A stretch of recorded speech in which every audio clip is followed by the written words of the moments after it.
what's up? It's Mr. Young. And it's foreign in the building. How are you, my brother? I am doing good. We are recording this on a Friday. Yes, it's a recorded episode. For those of you in the chat who are like... Sunday. Yeah, it is a Sunday. Wait, did I say Saturday? You said Friday. Oh gosh. Bro, I swear the last couple of days, for whatever reason, I don't know if you feel the same way, but for whatever reason, I've lost track of days. Yesterday, I was at work. I kept saying, tomorrow go back to work. But then tomorrow was Sunday and not Monday. So, pardon the confusion. Are you working Saturdays, bro? Are you working extra days? Is that why? I worked on Saturday yesterday, yes.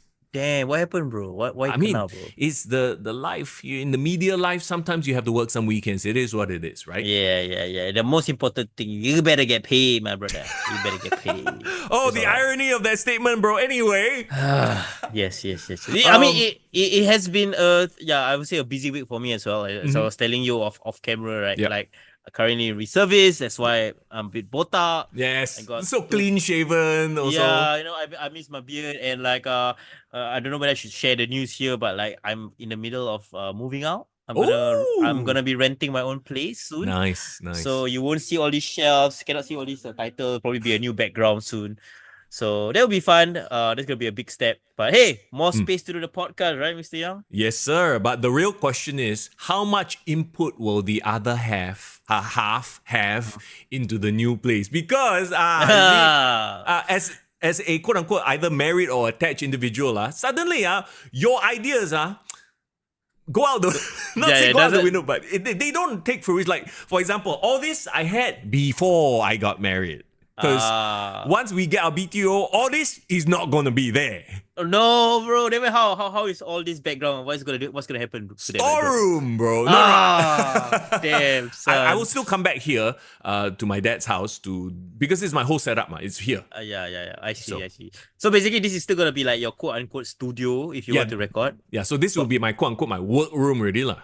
Yeah, but at least you have your place outside. Yeah, fair enough. I mean, my one is just a temporary rental place, but like, for some reason, if you suddenly everything becomes pink or what, you know why lah? Yeah, it's not up to me lah. What? You became a Tiffany Stratton fan? It's Tiffy time. Yeah, I'm still trying to convince my girlfriend to at least let me hang like my wrestling belt somewhere in the background. At least it looks got a bit of wrestling, but yeah, we shall see. Doesn't matter. Good luck with that, bro. Good luck with that. We shall see. But the most important thing is I get to do my podcast. I got a space, and the most important thing is we'll still do this every week. Doesn't change, right? Doesn't matter where the venue is. Yes. If there's one, like, the world can change, things can go down, but we'll always have pro wrestling to talk about. Talking about the world changing, oh my god. So this just happened on a Sunday morning, right? I know this has nothing to do with wrestling. Actually, no, it does. There is. Yeah, you know what I'm about to say, right? Of course. Because this fella isn't he in the WWE Hall of Fame? He is. He's a WWE Hall of Famer. For better or for worse, and let's take politics aside, but Donald Trump just had an assassination attempt happen to him this morning. What is going on, America? Okay, well, so apparently I was reading some reports. They were saying that it was like a pellet gun or not a actual gun, but then there's other reports saying that someone actually died. Yeah, exactly. I saw someone died, so like cannot be just a pellet gun, right? Yeah. What is going on? I have no idea what else is going on, but I think the season finale of America is happening really soon.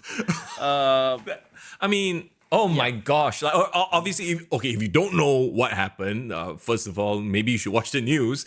But at a Trump rally, shots were fired. I think 8 shots. And a shot grazed Donald Trump's ear, so you could see him like he's bleeding from the ear, right? His Secret Service tries to like cover him up, and then he's like, wait, and he raises his fists like okay, I don't know what it is, but, and conspiracy theories aside, let's just assume this actually happened, right? Conspiracy, I know there are already conspiracy theories. I've seen the comments, okay? But all that aside, right? Like, even when injured, bleeding from the ear, he knows a photo op when he sees it. Yeah, I saw in the wrestling context, right, in the wrestling Twitterverse, the funniest thing, the meme that I saw was like, the WWE has taught Trump that no matter what, always face the hard cam. Yeah, face the hard cam. And you know what this reminded me of instantly? What? Becky Lynch, bro. Remember Becky? Why? when Nia Jax broke her nose and she was bleeding profusely, this was the birth of the man. Do you remember? Yeah. She used that as sort of like the jumping off point of how badass she was. I'm not saying this has anything to do with, what has happened here, but I'm like, he captured that moment. In that moment, he's there with his fist up. Right, he literally, if you watch the footage, he literally tells the Secret Service people, wait, I want to pose. Then he sticks his hand like, I think he mouthed like fight, or whatever he mouthed. I don't know what he mouthed lah. But it was, quote unquote, a badass photo. Bro, regardless of, your politics or what you think of Trump, right? You can't deny that he is a pro wrestler at heart. Yeah. He gets pro wrestling. Immediately, the optics of this guy just survived an assassination attempt and he is defiant. And then on the other side, you have his poor uncle who can't remember names. I tell you, it's really picking the best of the worst. Wow, man. I mean, like, once again, we don't want to go into the politics. It's not our place to say. But what is, like you said, this final season of America is incredible. Yeah, and forever there will be that wrestling link because of Trump, because of his. Wasn't there one picture of like Triple H and his family and Vince McMahon all visiting the White House when he was in the president? Yes. So like, man, like 40-something% of this photo have taken a Stone Cold Stunner. That was the joke. That's the caption, right? I remember that. So like, I believe like no matter what happens in this, politics or debate or what, like there will always be a pro wrestling link in the world, right? In mainstream, in what did they call it? What do you call it? When wrestling is mainstream. Yeah. In the culture, yes. In the zeitgeist. Yes, that's the word I was looking for. Like pro wrestling is somehow always in the zeitgeist. It is. Okay, I just want to bring up one more thing. I shared this in the general chit chat in our Discord. Go join our Discord, by the way. You know the Rock meme? I love the Rock meme, the recent one, right? Yeah, so somebody posted the Rock meme and the quote is, and so I told him, if you really want to win this election, learn how to bump and blade. Perfect. You can always relate anything to pro wrestling. And I tell you, this Rock memes, right, is gonna be the new this doesn't work for me, brother. Oh my god. Yeah. Okay, so that aside, what a crazy weekend it has been. And we're gonna jump in, talk about the wrestling in just a bit. And we have special guests here on the show today as well. But first and foremost, we need to give a big shout out to the sponsors of the show, Lemaq. Yeah, there you go. If you guys are hungry and it's lunchtime, you guys happen to be in the Bugis/Arab Street area, go pass by Lemaq, bro. Go have a bit of their Indonesian, Malay cuisines. Ooh. And previously we talked about all the different things that they are selling this time around. It's not just their popular jongkong. They have jasuke, and the thing that I tried recently is like corn with milk and what is it, mozzarella? But it's cheese, bro. It's like so many options, bro. So please go check them out, bro. This is just making me hungry right now. Every time we record or do the podcast is during lunchtime, huh? Yes, correct. And definitely it's perfect that we have a lunchtime food sponsor. Absolutely. So if you guys are hungry and you guys are in the area, please go check them out. I believe they are giving a new follower, especially if you come from Kick to the Gut, a free a frappuccino. You know what I mean? So yes. I love it when you roll the R's. Because not everyone can do it. Bro, I cannot roll my R. I cannot, bro. Oh, damn, son. Okay. That's my kryptonite, rolling my R's. Okay, let me just repeat one more time. They are promoting their cheese coin, Korean coin bread. They have jasuke. They have sweet corn, condensed milk, and mozzarella cheese. There you go. Lemaq on Instagram. Go drop them a follow and tell them that Kick to the Gut sent you. Okay, that's LEMAQ .LEMAQ on Instagram. If you're listening to this audio only. All right. Yeah, and also we want to give a big shout out to SPW, our other sponsors of the podcast, Singapore Pro Wrestling. Of course, you know them. And in just a little while, we're going to have the statement, Andruew Tang. I'll let him do it later. As well as the Midnight Bastards, the first time they've ever made an appearance on the podcast. They are going to be running down the card, and we'll get to find out more about the Midnight Bastards and this unholy union that they have as they lead up to Clash at the Club 2, which is happening this Friday. We'd love to see you there. Personally, I'm going to be there. I've not seen them do a show in a club before, and it's going to be a lot of fun. Yeah, and especially if you guys are interested and still wanting tickets, we are giving away another pair of tickets on the show. So stay tuned to the end because we'll let you know how you guys can win that extra pair. And bro, if you want to enjoy your Friday night at the club and watch some wrestling, this is the perfect place to be. So go for it, bro. Absolutely. We got wrestling action. We got drinks. You can hang out with the wrestlers as well. We will go through the card, like I mentioned, but here's a bit of a glimpse of who's going to be there. Like you got Andrew Tang, you got the Midnight Bastards, you got Aiden Rex, you got Trickster, Riz, Iman, CK Vin, Blade, BGJ, Meta, Black Arrow, Mighty. It's going to be so much fun. Yeah, man. And you know what's the best thing about watching wrestling with drinks? It's not just the wrestlers are gonna get all high. It might even be the audience. So what? No, you never know. You never know what's gonna happen, bro, in a club. You know what I mean? We're all going to be very well behaved, watching a wrestling show, and then having great chats after. That's exactly what's gonna happen. Yes, correct. Great, very PG-rated chats, right? Just like this upcoming interview. Okay, and yes, stick around. We're going to chat with the Statement and the Midnight Bastards in a bit. But before we get to that, though, okay, let's very quickly talk about the lead up to SummerSlam that's happening on the WWE side. On AEW side, we got the lead up to All In London. So, first of all, where do you want to start?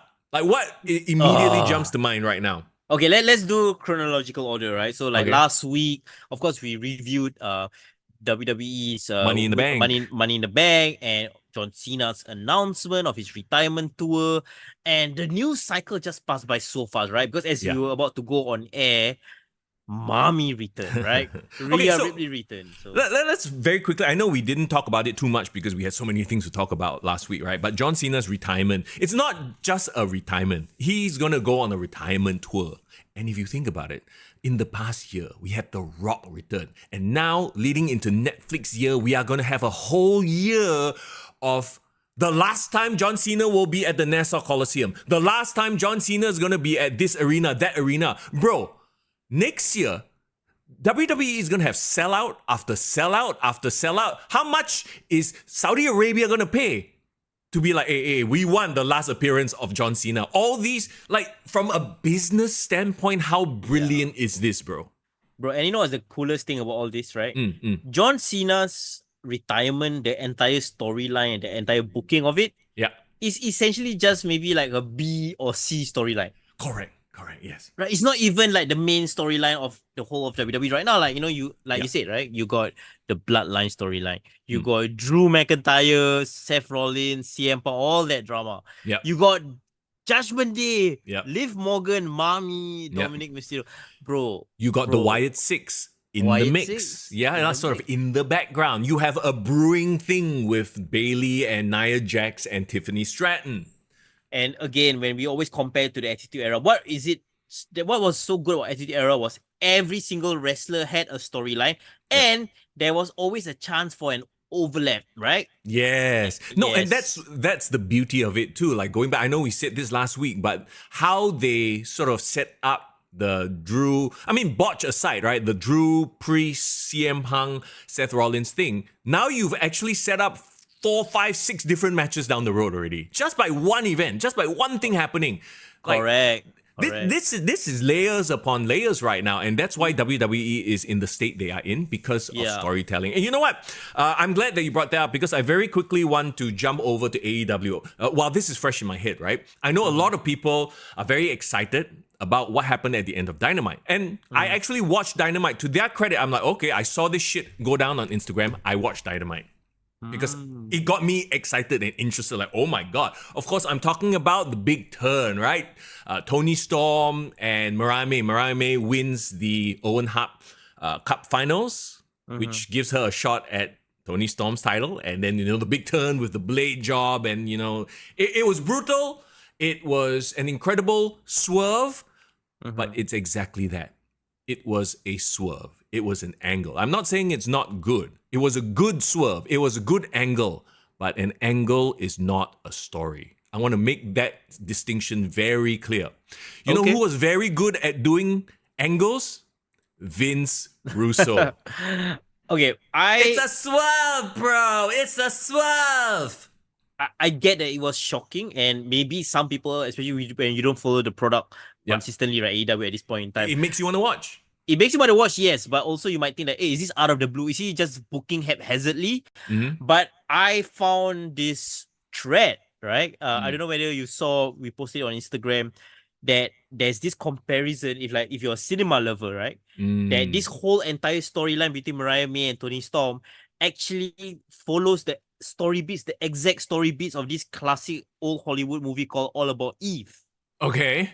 Okay, so I'm just gonna give you a TDLR version of this, the plot for All About Eve. So All About TLDR Eve lah. Oh, sorry, TDLR. TDLR. L. Too long. TLDR. Too long didn't read. Too long didn't read. TLDR, yes. Oh my god, I'm gonna work on my Gen Z lingos. Anyway, All About Eve was a movie in the 1960s during the black and white, old Hollywood era, and it tells the story of popular A-list Broadway actress, right? And she's like the star of the theater, she's like the biggest star for in New York Broadway, blah blah blah. And then it's told from the point of view of this fan, a pure, obsessed fan of this theater actress. And basically her entire purpose and being is she wants to be exactly like this star, right? Yeah. She wants to be as popular as her, one day becoming an actress, blah blah, like her. And how she went about it was, one day she went to the show and then she found an into her inner circle, like probably her bodyguard or / her looter lah, basically, in the from the actress. She was like saying, "Oh my god, I'm a big fan. Can you introduce me to her?" Right? Yeah. And essentially they followed the exact beats all up until the climax of the movie, where I think there was a point where she actually poisoned or sabotaged the main actress so that she was the stand-in. Right. That she took over the role on opening night. Yeah. And basically she, booked the downfall, or even though like the looter and like her other friends kind of see like, hey, this crazed fan is like a bit like sus, like should we really let her in the inner circle? But of course the main star, she was completely like, oblivious to it, and like, yeah, she's a fan, and I'm just gonna make her in my inner So what circle. you're saying is Stan correct. She's a modern day Stan. Okay. So okay, let me just finish it off by saying that there is some cinema elements to this. No. It is at best they try to copy something that worked. I obviously I've never watched the movie. I don't even know if the movie is good. That's the thing. A lot of people want to, copy a classic, but was the classic even good? Was the movie even good? First of all, and second of all I can judge this on is on the execution, which we see on the screen between Toni Storm and Mariah May. Right? Let me give you the perfect parallel. The exact. Not exact lah, but the difference, okay? You had Mariah May make a sudden turn, right, on Toni Storm. It was an angle.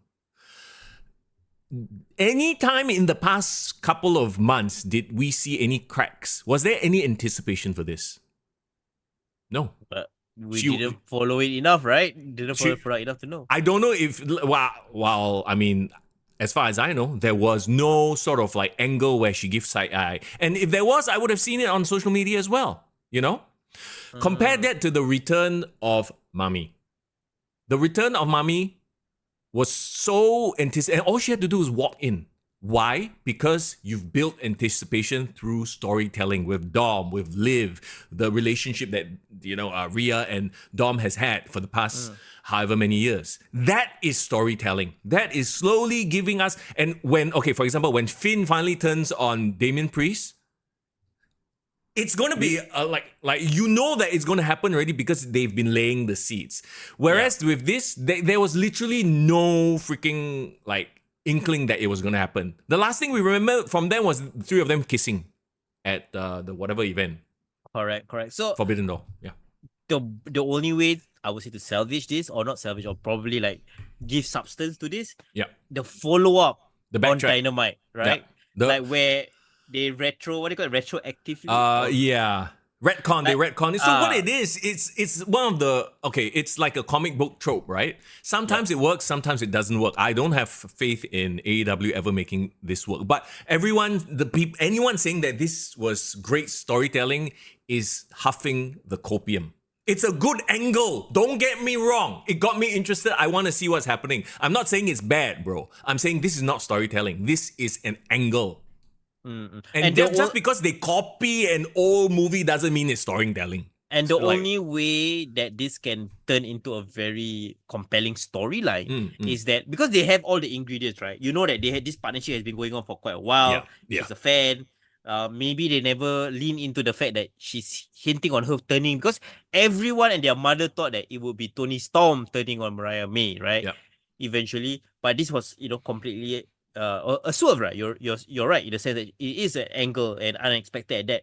The only way is, how do they take advantage of this right now? How do they capitalize on suddenly this attention? Because you and me, I think we are on the same page in the sense that this actually make us stop in our tracks and like, oh, that's interesting. Yep. What happened on Dynamite? Okay, now I want to know what happens next. So they got our attention, but not in a bad way kind of attention. Because I feel like they've done certain things that was like, this is, I know they're gonna get our attention, but like I don't like what they're doing. Yeah. But that's it. I watched Dynamite and it reminded me why I stopped watching Dynamite.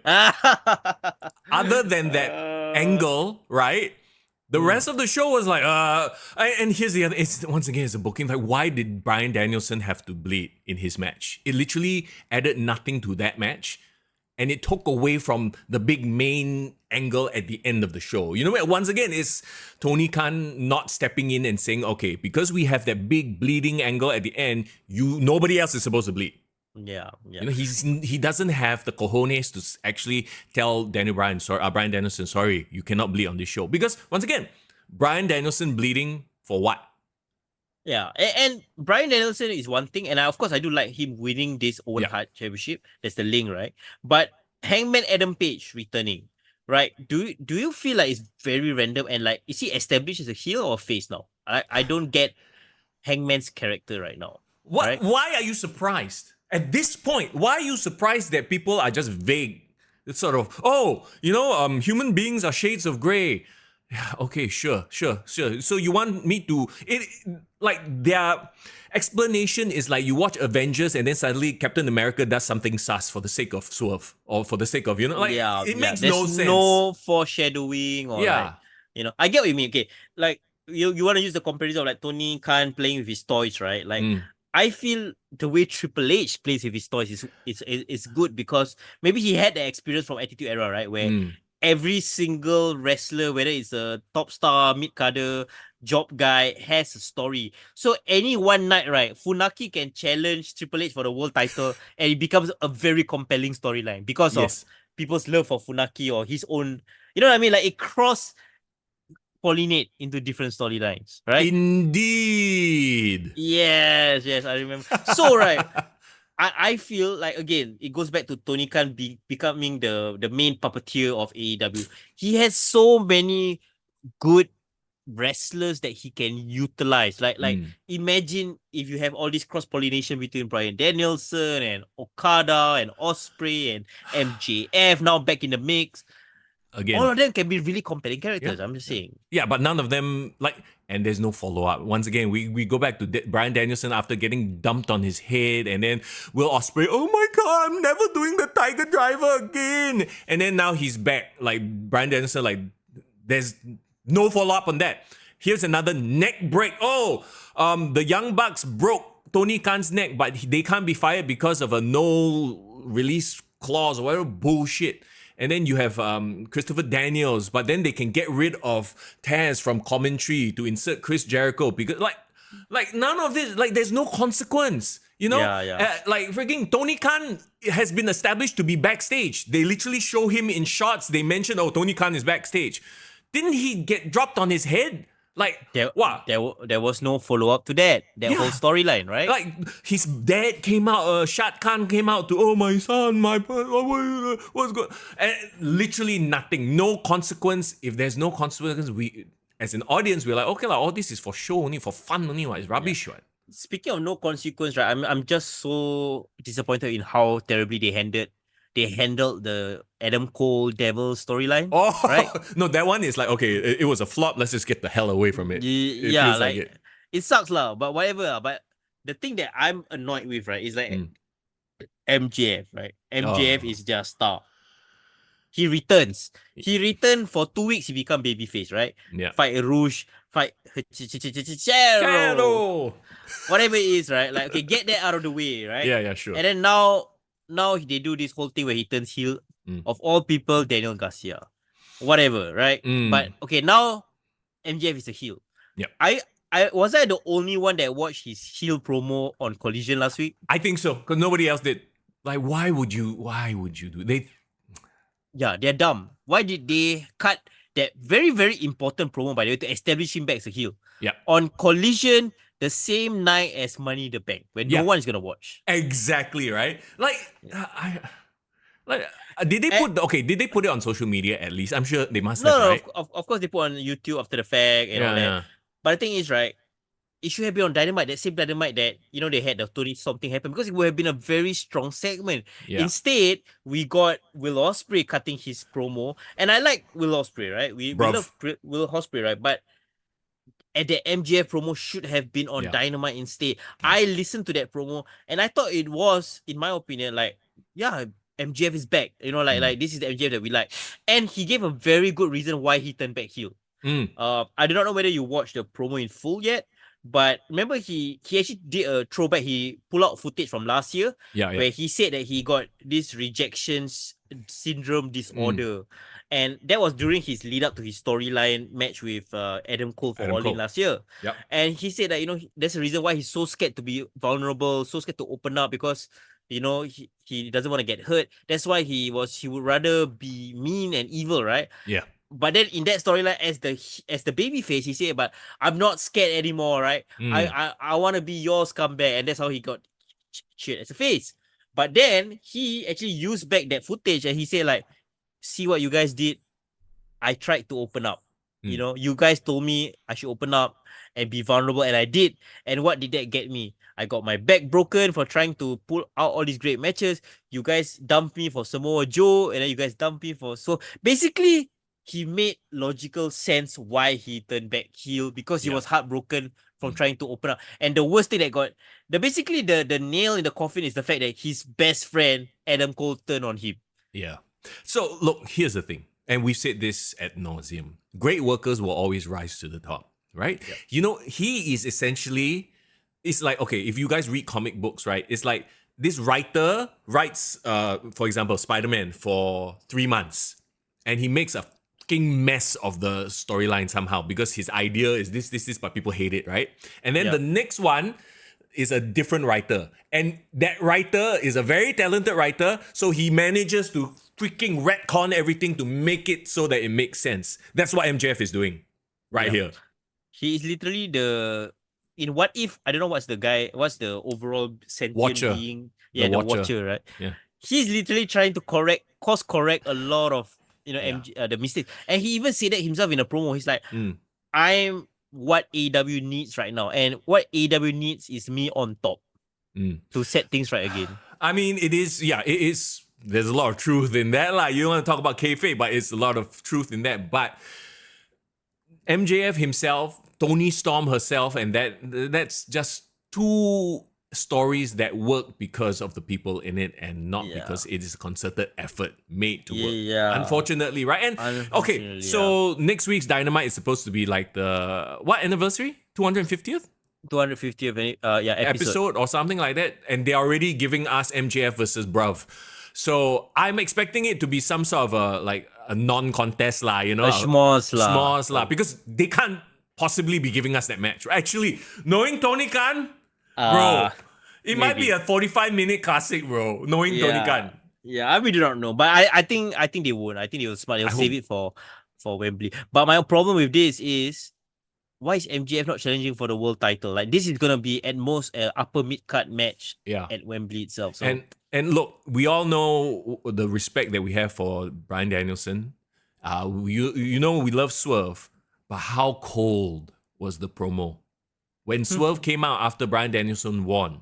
Like, the crowd was not there. Yeah, because both are baby faces, one thing. Yeah. But secondly, like it's not it will be a fun matchup, Mm. but there's no story behind this. It's Nope. like it's just what Bryan Danielson's retirement tour Yeah, and he lor. needs to win the title. But Yeah. like then why not have it fight against a heel champion, right? Again, it's the lack of storytelling. You know, it's a fun angle. In paper, it works, right? When you are fantasy booking, wow, Bryan Danielson versus Swerve, never seen before. But there's no story there. So there's no anticipation. If there's no anticipation, then people are not going to give a shit. Yeah, exactly. Other than the super hardcores who like, wow, on paper, good. Yeah. It's hard lah, but I'm very curious to see how many tickets they sell for All In this year now. I Right? mean, I think it should be okay. It's still an event. It's still a happening, right? They've only Yeah. done All In London once. It's not like they've been doing it for the past 5 years. So I Yeah. think it should be okay still. From what I heard is that they still hovering on the 40,000 mark. Where it's like what, less than a month to go. So Yeah. that can be a bit, Worrisome. they're definitely not gonna hit what they hit last year lah. So Oh, are we gonna start the whole turnstile number yeah, controversy yeah. again? Okay, let's It's not go gonna there. be interesting, yeah. Yeah. But anyway, that's I think AEW. That's mostly what the things that I wanted to cover. Yeah. This week. It's just every time I watch AEW, I like, I hope for it. And again, like people always say, oh, Mr. Neo, you're anti-AEW. I am not. I'm just trying to call what I see, right? It's like the same with me and DC movies, for example. Oh, Mr. Ing, you hate DC. I don't hate DC movies. I just understand that they are a mess. Well, hopefully with James Gunn is a different story lah. But like, and the recent Marvel stuff has been a bit of a mess as well.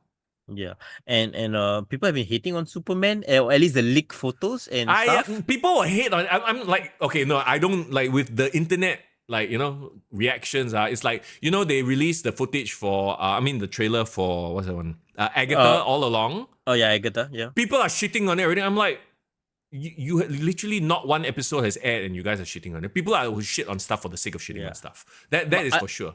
I must say I did enjoy Captain America's trailer though, the new trailer that came out. And the Red Hulk little tease at the end. Oh, that was interesting. But I like the fact that they're going back to Winter Soldier vibes. Yep. Espionage.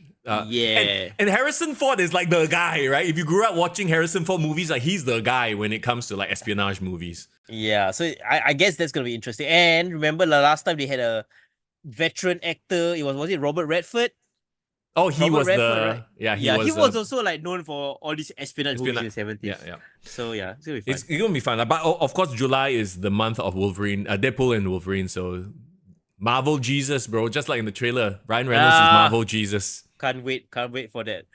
All right. Okay. So you know what? Let's go back to WWE, right? So AEW, we kind of cleared through it. WWE, of course, we had Mami returning, and we touched on it last week.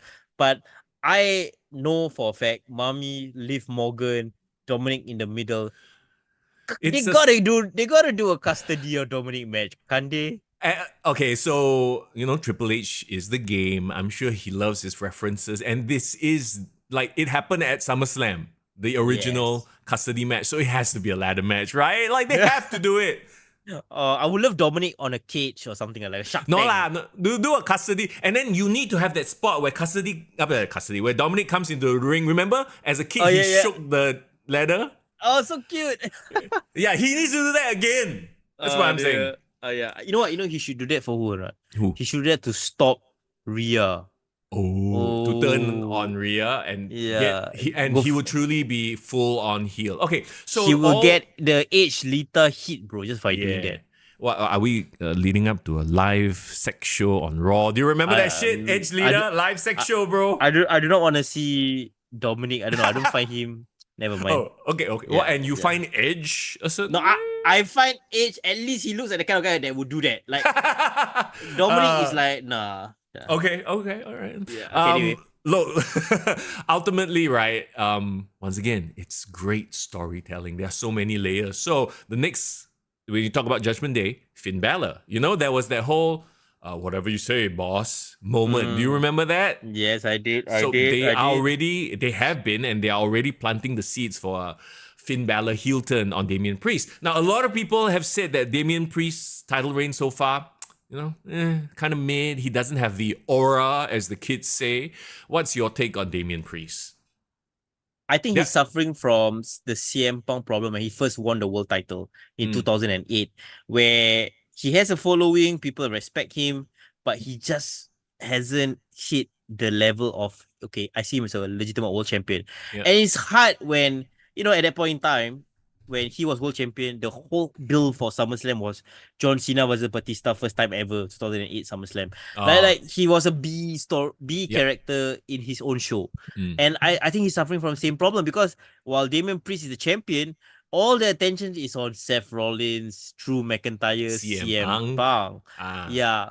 And maybe it's like his team weighing him down. Maybe Judgment Day is really making him feel like a more of a mid-carder or upper mid-card champion as opposed to the world champion. Because if you think, to ditch them. Yeah, no, I absolutely agree with you, because if you think about how he is with the Judgment Day, okay, when you think of faction leaders, right? For example, Roman Reigns, he's the leader. He orders people to do things. Damian Priest is like the cool big brother or the cool dad. Yeah, the bro. The bro, yeah, like everyone's fucking around, playing games in the back. He's always walking in, he's like, can you guys stop? No, he doesn't cut that, hey, get in line. He's not that, intimidating presence. He's like a cool bro, cool uncle, cool dad. Yeah, I was listening to Jim Cornette and like he made a very interesting comparison. Like, okay, if Stone Cold was in the same position as him, do you think Stone Cold would just tell like Funaki and all that, like, hey guys, come on lah, stop lah? Yeah, he would punch all of them. Remember how Stone Cold bullied all the people from the Alliance? Like he literally was like shouting at them and like telling who did he? I think he made fun of Hugh Morris. Remember? Right. Yeah, it was like, what? You know what I mean? He was a dick lah, but no, it fit the character. Humiliating. Yeah, what I'm saying is like, either Damian Priest needs to suddenly become fucking savage, or if he wants to go full on babyface, he needs to really go on full babyface and get excommunicated from Judgment Day to build that sympathy. So this is where we're going, right? That's the lead up to SummerSlam, right? Him being excommunicated, but at that same point, becoming an ultimate, like, the super babyface against a Finn Balor, against a team that turns on him. And he has a supporting cast as well, because him and Rhea would be a great couple if you think about it. Yeah, like they are. I would give you. It's like Captain America and Scarlet. Black Widow. Black Widow vibes. You know what I mean? Correct. Yeah, no, that's exactly it. Yeah, they are not like together, but they are a team, right? And then they can have a thing with versus Liv and Dominik, or like Finn, Liv and Finn. Yeah, Liv and Finn, because there's that whole connection that they had from previously. So leaning back to what had happened like several years ago. Very interestingly, and I know he's kind of under the radar right now, but Damian Priest is supposed to fight Gunther for the world title at SummerSlam. So like Gunther, since winning King of the Ring, he's take a backseat, let all the shit play out on Money in the Bank. But now that Gunther is back in the fold, I would love for Damian Priest to drop the title to Gunther, bro. Gunther needs to walk into Bash at Berlin as the champion, bro. So okay.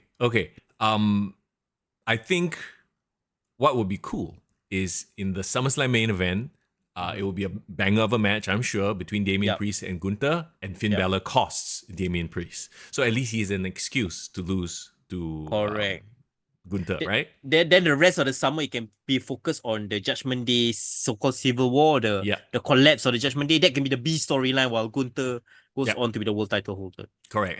But then who does he go up against? Seth Rollins?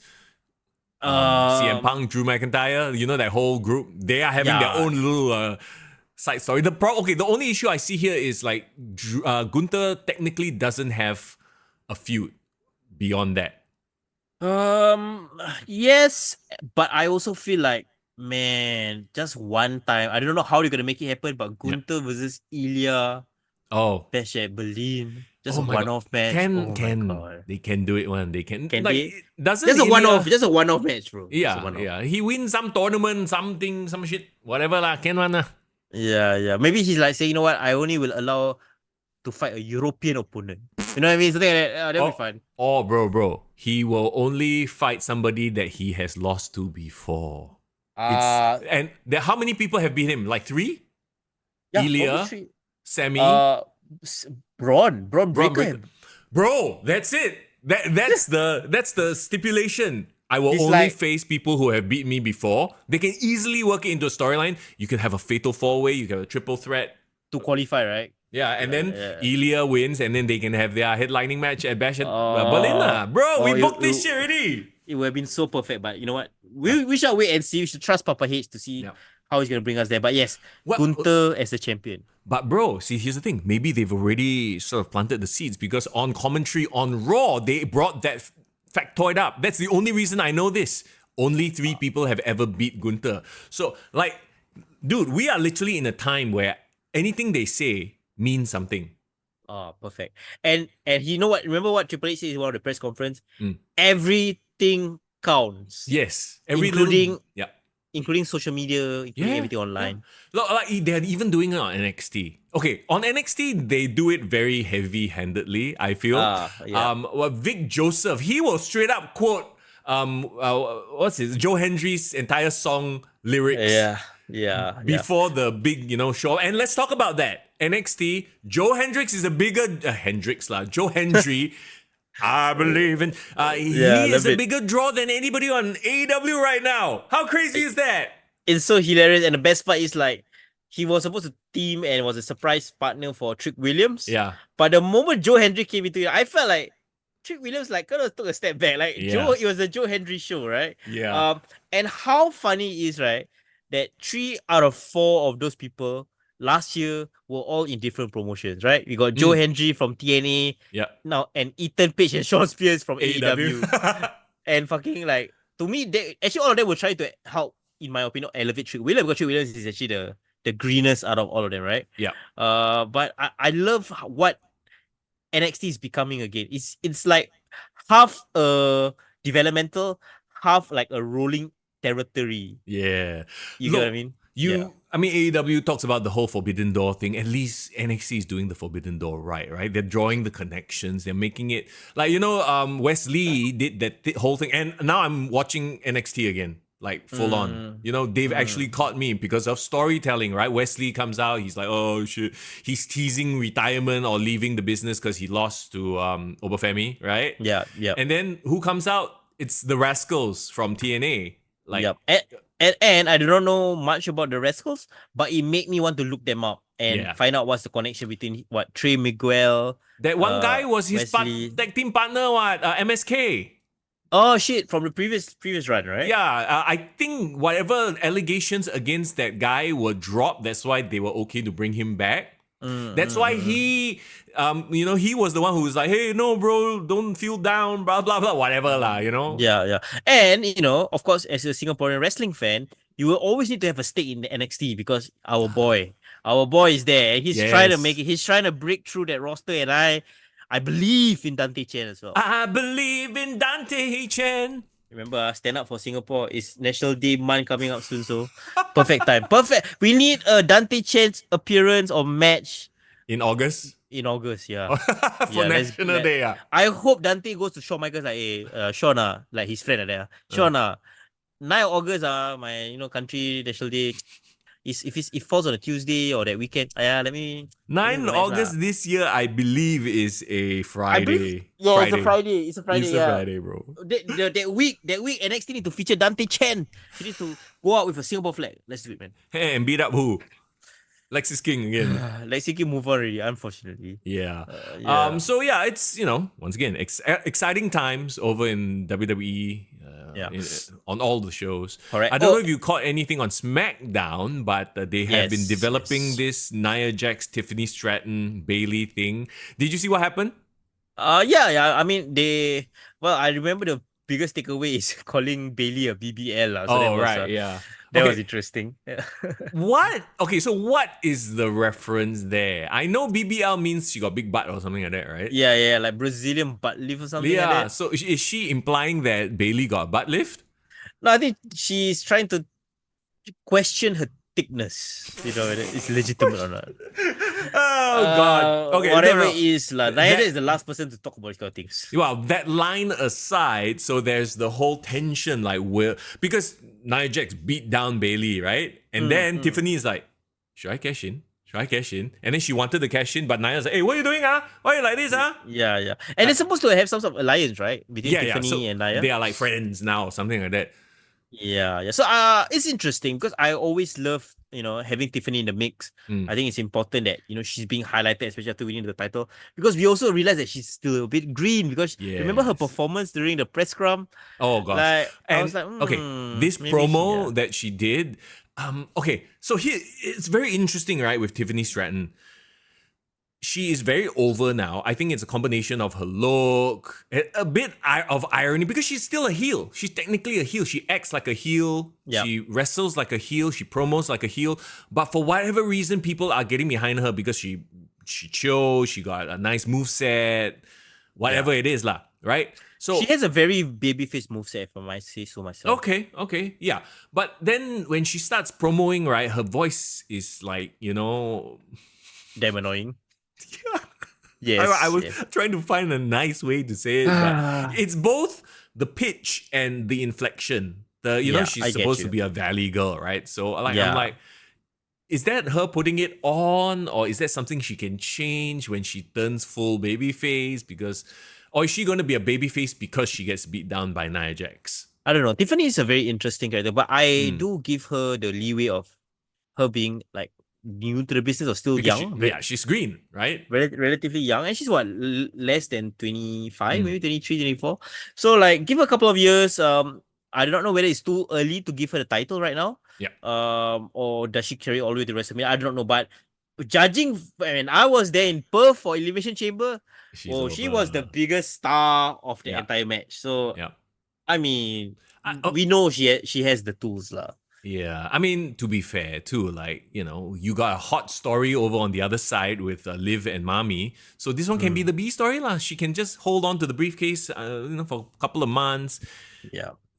Build something here. Yeah. I'm a fan. I'm a fan of Tiffany. I still am, but I think we now maybe might temper our expectations a bit. Like, okay, give her some time to get the reps in for now. So, right. Yeah. So okay, let's talk about the main event of SmackDown. You got quote unquote the main event, Cody versus the new Bloodline. Randy gets destroyed, right? Kevin Owens is away already. So now have they made it official, Solo versus Cody at SummerSlam? I mean, Cody has officially challenged him, but I think until the match graphic comes out on social media, I think it's not yet. I mean, the SummerSlam poster is literally the new Bloodline. Yeah, but it is a dope poster, though, I gotta admit, right? Okay, and also, I know a lot of people are saying this online, but Jacob Fatu, he has more aura than Solo Sikoa at this point. Bro, we literally just put out a poll on social media, and I was saying okay, are you all feeling or vibing with Solo Sikoa? Does he have the aura, right? Very interestingly, out of the 3 options I gave, the least amount of votes was acknowledge Solo as your tribal chief. The second most is Roman Reigns is still my tribal chief. Right. But you know who got the most votes? Fatu lah, Jacob, right? Yeah, and you voted for him. I did. Literally, Jacob Fatu is him. Got 62% of the votes, bro. Yeah, dude has the look, the moveset, the intensity. It's the intensity lah, because Solo, there's just something lacking there. But Solo's always been that quiet, more a quieter vibe. More of a Roman. But having this, don't even compare him to Roman. What are you talking about? Roman macam go acting school one. No, I agree. But I want to say is I think Solo is molding himself in the way he reacts and carries himself. He wants to be like that cool, brooding vibe that Roman gives off. He cannot, because we just saw Roman, so he's never going to live up to that. Yeah, but Fatu is a completely different piece, right? Fatu is like, I love you. He's like the crazed, quote unquote, animal that, it's like a leashed dog, like an attack dog or something. The Samoan werewolf nickname is really perfect for him, I would say. Yeah. It's interesting. And then, of course, you got the poor. Every time I think about Tonga Loa, poor fella. Infamous. He's really infamous now, bro. For all the wrong reasons. Yeah. Honestly, I wonder if Jacob Fatu and Tama Tonga are the tag team now. And then Tonga Loa just stand in the back. He is like the random flunky. The Brandon Cutler. he does look good in a suit as the Armando Estrada Yeah, he manager does. vibe though. Like, So yeah, I don't hate it. Yeah.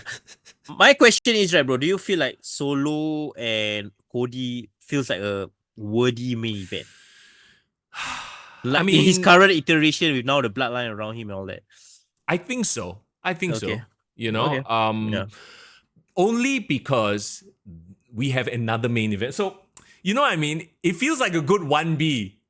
Okay, maybe the Mm, answer is no. Because if it feels okay, I'm okay with it because on the other side we may have um, you know, CM Punk and Drew McIntyre finally settling their feud at SummerSlam. It's weird because the two titles seem like the B feuds right yeah. now, if you think about it, Yeah. right? Yeah, I agree. I agree. And also, don't forget, Seth Rollins and CM Punk had a very, very, Yeah. very compelling verbal segment on Raw as well, Okay, so teasing that potential storyline. could then SummerSlam be a triple threat?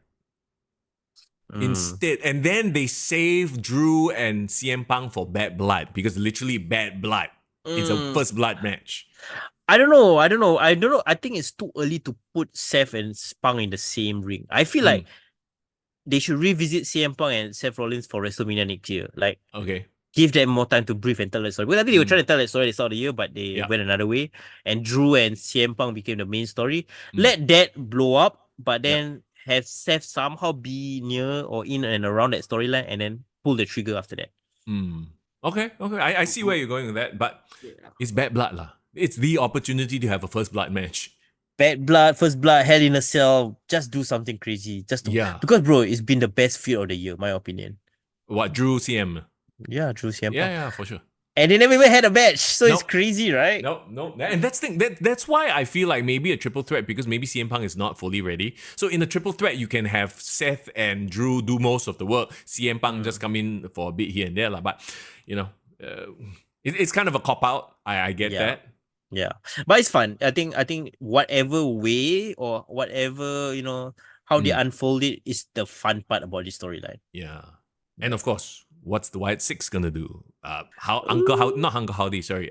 Bo Dallas was literally, he was in Raw. Adam Pearce's room, right? Yeah. So I'm just thinking like now that they have so-called established him as like he's an actual wrestler and character. Yeah, not just Uncle Howdy. Yeah, so he's in the backstage. He's gonna mix it up. So I want to know how are they gonna mix the Wyatt Sicks out? Because so, are we gonna see Eric Rowan and Nikki Cross as themselves? Yeah, that's the next question I wanted to ask you. Do you want to see them wrestle without their masks? I don't know, man. Okay, so because to me it's very iffy because I see the quote unquote the argument that this is just too hokey for a pro wrestling product in 2024, right? Okay. Like are you gonna have like a Fiend go in there and no sell everything? And are all these guys, all 6 of them, or all 5 of them, going to be that sort of wrestling character, or have them be actual wrestlers like Nikki Cross, Dexter Lumis, blah blah blah, Joe Gacy, but somehow they use their alter egos to strike fear in people?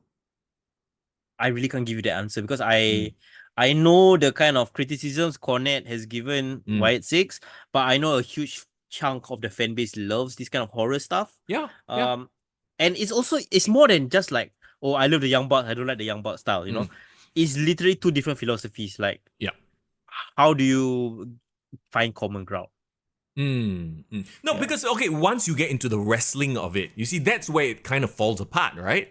Yeah. How are you going to present Nikki Cross versus give me anybody, Rhea Ripley, Bailey, whatever? Like how are you going to present that? Is it going to be the Nikki Cross with all the freaking Sadako makeup shit versus Bailey, or is it going to be Nikki Cross coming out as Nikki Cross? Like you know what I mean? So how are you going to pull all that off? Very interesting. I don't think anyone has put the link together, right? That Alexa Bliss and Nikki Cross used to be best friends, right? Yeah, correct. And then both now have the link to the Wyatts, and both are crazy characters. Yeah, wow. Can we see a reformation, but their dark sides together? I don't know. That'll be interesting. Oh my god! So what? Alexa Bliss makes a return as like evil Alexa Bliss together with Nikki Cross, and then they freaking win the women's tag team titles. At least more realistic than the Alba Fire and oh my god, Isla Dawn. Isla Dawn as witches. So, Yeah. Who have done nothing. But anyway, now there's a new female stable as well. The Shield, the female Shield, right? Yeah, the Not really lah, not field. yet. I don't know about that. So it's The Field. Sonya Deville, Zoe Stark, Zoe and Stark, Shayna Baszler. Shayna Baszler. Yeah. I know somebody put on our Discord the lesbians. Are they all? Is Zoe Stark confirmed? I don't know. I don't know about Yeah, Zoe whatever. Right, yeah. Very interestingly, actually, right, if you take all our prejudices about each wrestler out of the way, right, all three actually would form a pretty badass faction if you know, like, okay, they're all, MMA trained and all that. Yeah, that's pretty cool. Look, like based on how they use them, they could very well be a female Shield. No, that comparison is absolutely spot on. But it's just where they go from here, I suppose. But anyway, just to take it back to the Wyatt Sicks, I am interested to see if anything, okay, this like the WWE really does feel like Hollywood right now. You have a revenge story, you have a mafia story in Bloodline, you have a horror movie going on, you got all these different movies with storyline. It's like the Marvel Cinematic Universe. Storylines. You know what I mean? You got Doctor Strange in the Multiverse of Madness over here. That is the horror stuff. You got the espionage stuff, which is the the whatever lah. Yeah. I mean, it's also like, okay, if you really need WWE to be like storyline based and like there's a Hollywood script writer and all that. Yeah, I think this is the best. I would say this is the best case scenario of this genre, right? Like okay, so really, truly, right? In today's WWE, it feels like old school Marvel, the first few phases of Marvel, where everything is interconnected and you have different genres, right? Yeah. And AEW feels like disjointed mess that was DC. It really feels like right now, as we look at the two products, that comparison has not been more accurate than ever. One thing about AEW, last question on AEW, do you think can they come back and bounce back from it? Like, can they be course corrected, or do they need a hard reset? Bro, we've said this, and I'll say the exact same answer I give you every single time. Tony Khan is the key. Because you have talented wrestlers there. You have people that can do the work. So those that can do will find the way to do it, even though the shit around them is falling apart. The cream rises to the crop, whereas everybody else will just fall flat, right? Yeah. But if Tony Khan doesn't change the way he runs this business, i.e. leave and let other people run it, it will never change. And they will have their hardcore audience, and that hardcore audience drops consistently year by year. They'll keep losing. They'll keep hemorrhaging. Well, it'll be fun to see, but if nothing else, WWE is the thing that's keeping us going. I think AEW will always have their fans. But I think that's the beauty of pro wrestling, right? You can pick and choose what you want to watch. Yeah. And you can agree to disagree as well. So. Oh, absolutely. That said, okay, you know what else we have to look forward to? Local wrestling right here in Singapore. Chock full of great storylines and personalities. And talking about personalities, we are going to chat with 3 personalities in just a little while. But before we say anything, SPW, of course, doing Clash at the Club this upcoming Friday, right? Yes. We have a pair of tickets to give away. Wait till the end of the podcast, end of the video, to find out how you can win those tickets. Yes, for sure. And you won't want to miss it, bro. Where else can you watch pro wrestling and go clubbing at the same time, bro? Let's go. Exactly. Okay, in the meantime though, and as promised, joining us on the podcast today, he is the statement, Andruew Tang. The 5 times SPW Southeast Asia champion, the statement, Andruew Tang. Better get it right. You gotta get it right, Mr. Young. And joining us for the first time on the podcast as well, his new crew, his new friends, his new buddies. I don't know what this relationship is called, but I know that they quite cut the intimidating look right there. It's RJ and Mason, the Midnight Bastards. Welcome to the podcast, guys. Wow, we are glad to be on the podcast. It's such an honor to be talking to the both of you once again. But today is not about me. It's about knowing about these 2 gentlemen behind me, the Midnight Bastards. Love it. I love it. And of course, this is coming off the heels of a very, very dramatic ending to the previous show for the SPWs. It was a really, really, I think a shocking twist, because we didn't expect not only for Statement to become the 5-time champion, but to align yourselves with this young start. So tell us, how did all this come about? You want to start? Yeah, Mason, RJ would love to hear from you, especially. Yeah, how did you guys, young guns, sort of, come together with a veteran like Andruew? He probably thinks we're better than most of the roster. lah. That's the only thing I can come up with. Okay. Mm-hmm. So did But he he- approach you guys? No. Yeah, continue, please. No, did he approach you guys? Did he see something in you guys? He's like, okay, these two got a future. They have potential. Or was it sort of a thing where you guys were like trying to get his attention as well? No. We just kind of clicked backstage and we went out for a drink and party. Then like, just waiting for the break time to come in. I mean, it's like on the same frequency, they Yeah. party hard, they have the good look, and of course, like they can prove it inside the ring. Because like I said, like in wrestling, like it's always like there's two kinds of wrestlers: the wrestlers that are always very textbook, and there's always the wrestlers that are always crazy and they go out of the box to have more inspiration inside the ring, and that's what we do. That's the three of us. It's how we can connect, and I see I just see that there's a future, the both of them, and I just want to do my part and impart as much knowledge as I can to the Midnight Bastards. Awesome. I'm curious to know, RJ, especially, like, how did you and Mason come together to form this tag team? Tell us about your journey into SPW from the very beginning.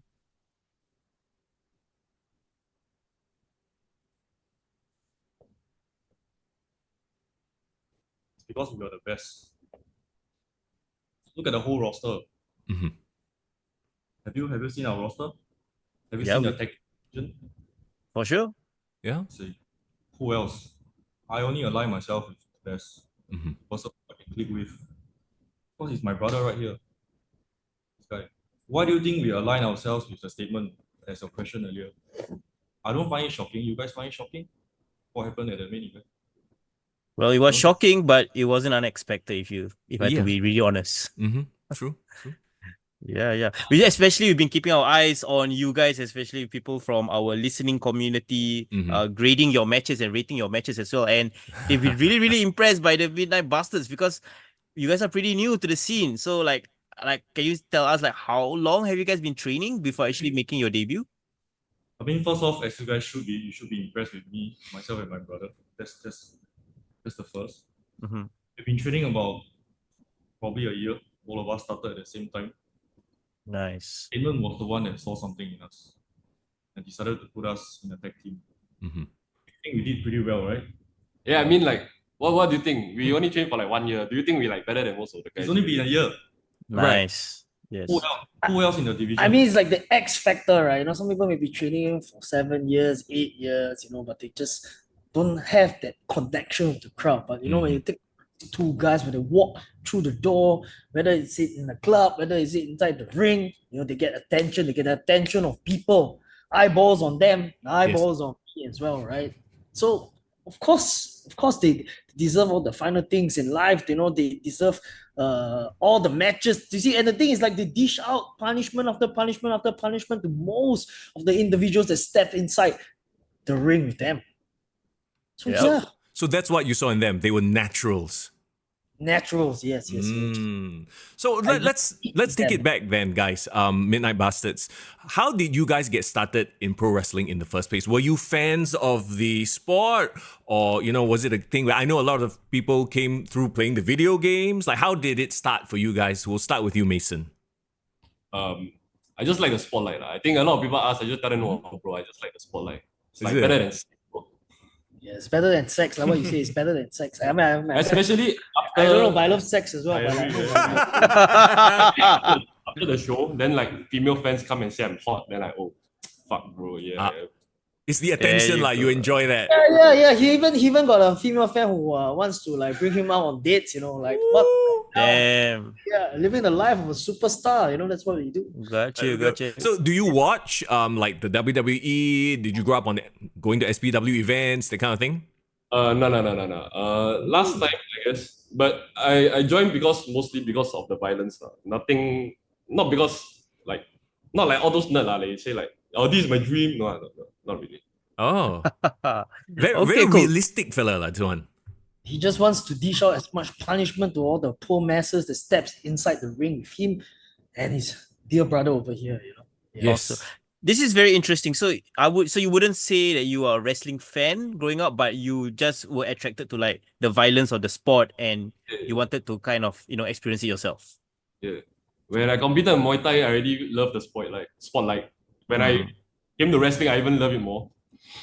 Oh. Nice. So you have a Muay Thai background as well. Have you done it competitively as well? Yeah, I competed. This guy is from the streets, man. This guy is from the streets. Look at it. Look at this beautiful arm. There you go. I don't want to mess with him, you know. Any given.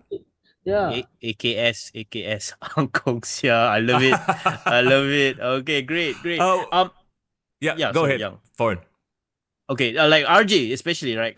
You guys say you guys were brothers. Like, are you guys actual brothers, or like do you guys actually meet in SPW and bonded from there? We bonded. We are Nice. like brothers. As a matter of fact, I think we bonded better than actual brothers. Wow. Who else call themselves brothers on the roster? Mm. Cartel Singapore. Cartel Singapore. You see what happened to them? They call themselves brothers. Did you watch? Yeah. And one of the brother turned on the other brother. So Yes, we know. there's so many brothers going around like, oh, what you gonna do, bro? At the end of the day, you know, sometimes you don't need blood to be connected as brothers. True. Agree. RJ, do you have a similar quote unquote Mindset. backstory? Oh. Did you come into wrestling the same way as Mason, or did you actually watch the product growing up? I would say quite similar to Mason, but I'm actually a wrestling fan growing up. Yeah, so I like people like the Ric Flair, Oh. the American Dream, RP to him, Dusty Rhodes. and there's many more. I like Ricky Steamboat. Yeah, Wow, I actually- all of the old school ones, huh? We are old school wrestling fan. yeah, indeed. I like the new Cool. stuff as well, but I prefer old school wrestling actually, back in the 80s or the early 90s. Awesome.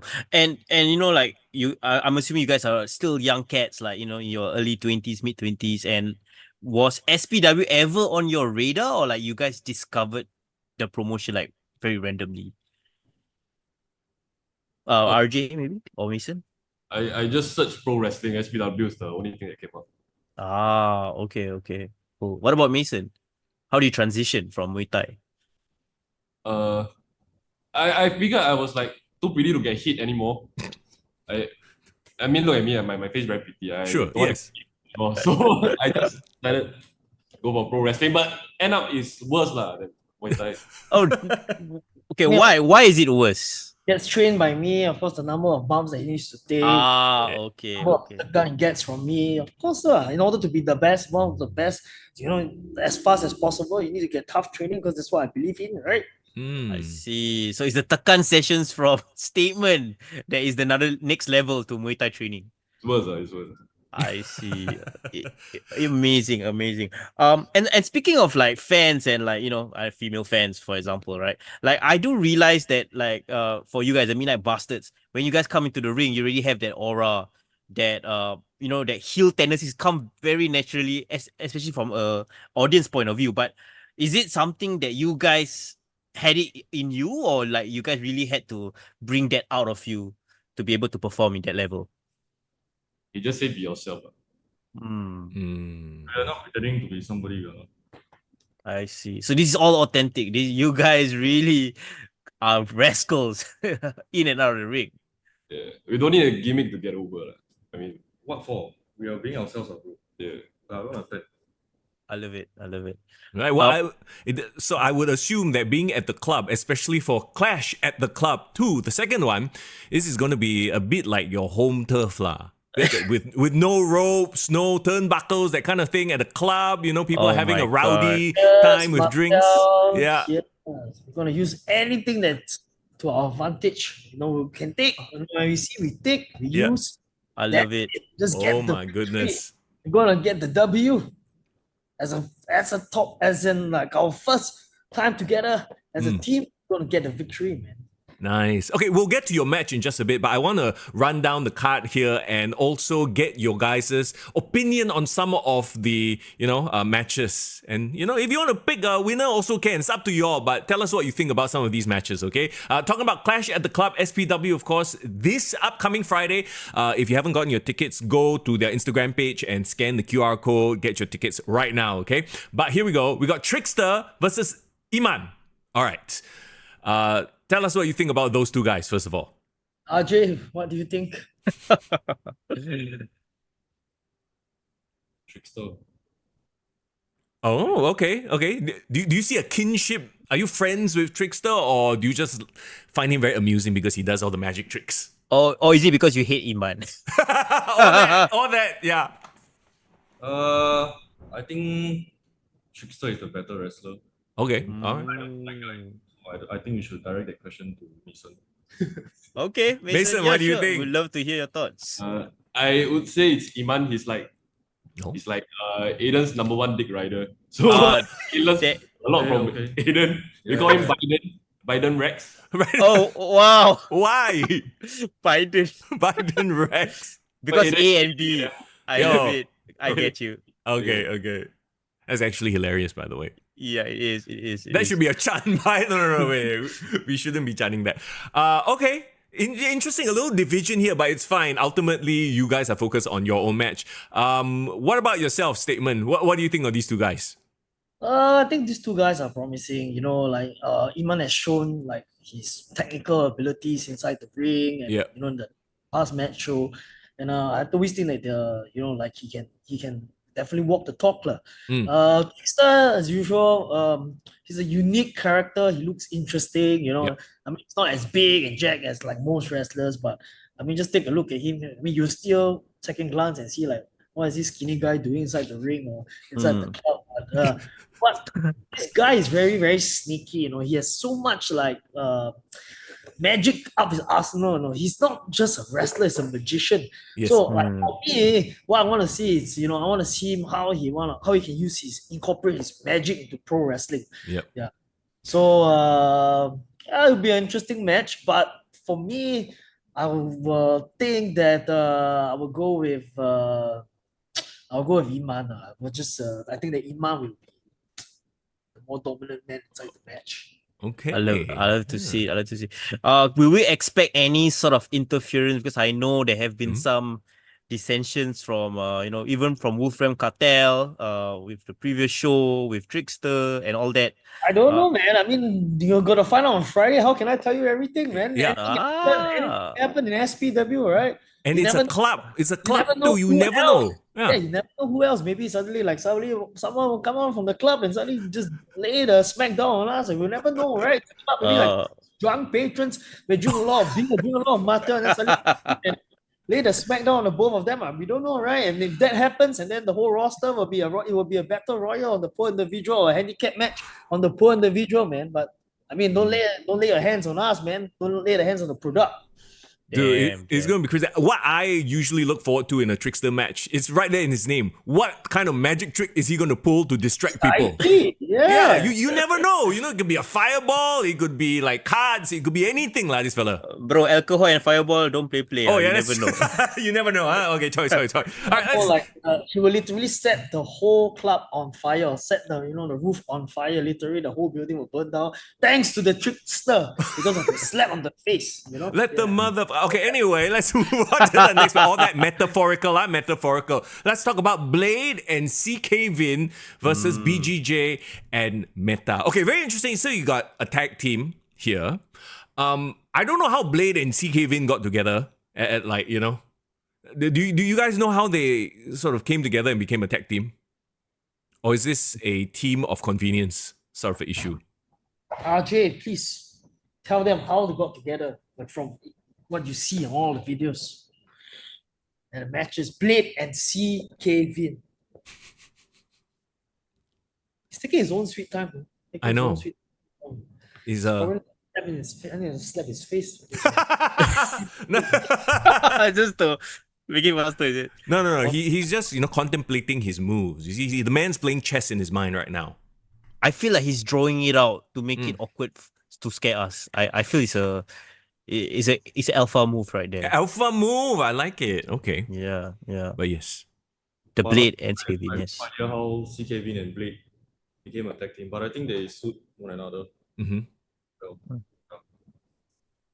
Is it a case of like, two dastardly characters just attracting each other, it could be. It could Hmm. be. But I don't think there'll be a better tag team than me and Mason.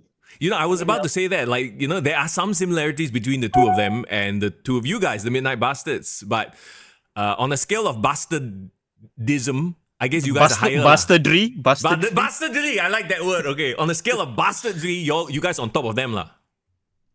CK Vin and Blade.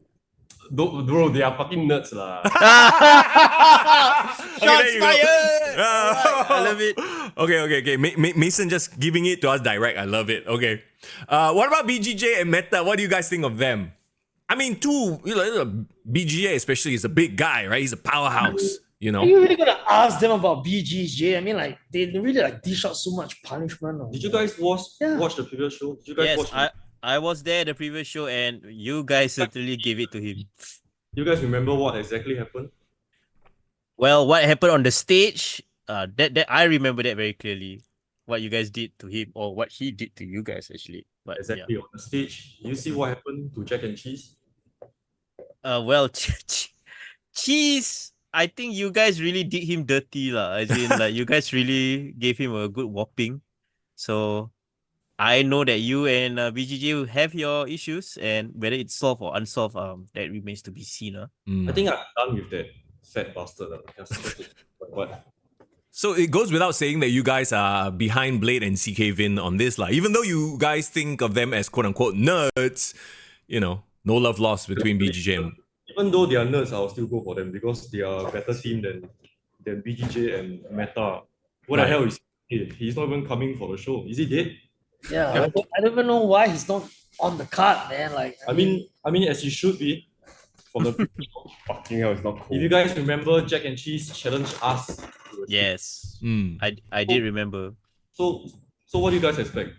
What do the fans expect?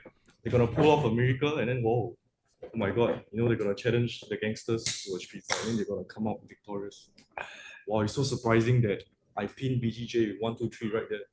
yeah, BGJ, you can't find CBK, so he has to get another guy that is only like gets his power under the mask. Yeah.